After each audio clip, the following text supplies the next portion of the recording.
how on earth does Kate manage to do this? I mean, what is this? What is it for? Do I spy some DNA? I'm trying to make a nucleic acid, but it turns out it's much more complicated than I thought. Does that mean you need my help? Ugh. Yeah, okay, I need your help. No problem. I can show you, and we can show them, how to build a nucleic acid. Join us this week on DNA Decoded!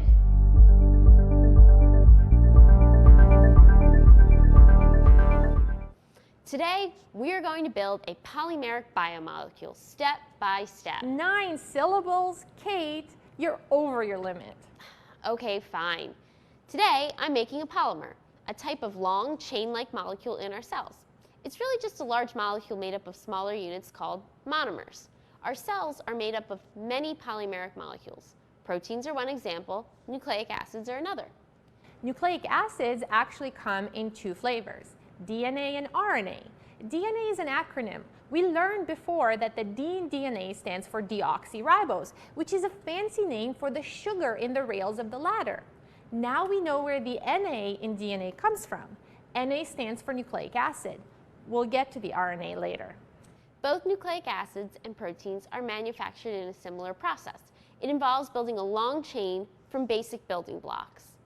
I see. We already know that DNA monomers differ in their 4 nucleobases, A, T, C, and G. These are the rungs of the ladder. Each rung is made up of the Watson-Crick base pair where A pairs with T and C pairs with G. We can add a sugar and a phosphate to A, T, C, and G to create a nucleotide. And if we start adding nucleotides together, we start to see our DNA ladder take shape. So to recap, we end up with our DNA polymer by piecing together monomers. Yep, and here's another name for you. Each of these monomers is called the dNTP. Kate, too much terminology here. Okay, I'll get to that later.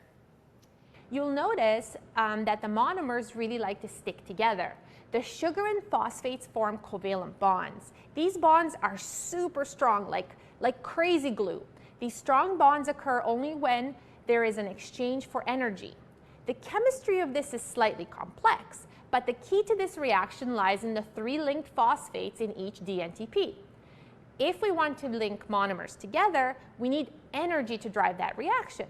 Luckily, the phosphates are like super tight springs ready to explode and burst with energy when they're released. For the monomers to come together, 2 phosphates are released to give us the rail of our DNA ladder. Wait, you're telling me that we have to lose 2 phosphates in order to make a super strong bond? That's counterintuitive. Yep, that is exactly what I'm telling you. That's biochemistry for you. The 2 complementary monomers that contain our nucleobases in DNA are stuck together too. But remember that the links between them are weak, non-covalent interactions. That makes it easy for a DNA strand to be unzipped, but we'll get to that later. Just another bit here. It may look like the strands are running in the same direction, so parallel. But actually they run in opposite directions. So anti-parallel. Exactly.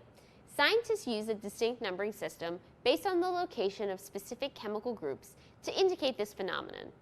For example, we say that one strand runs in the 5' to 3' direction, while the other strand runs in the 3' to 5' direction. Don't get caught up in the jargon. Just remember that the strands must run in opposite directions for the DNA double helix to come together. So there you go, how to make a DNA polymeric biomolecule. Too many syllables, Dr. Felicia. Yeah, I know, but they get it now. Let's go eat. Well, you didn't think I would let this video end without taking the opportunity to tell you more about dNTPs, did you? Of course not. I realize that in science, at times, the jargon can get overwhelming. But dNTPs are super important. So let's take a minute to talk about them in depth.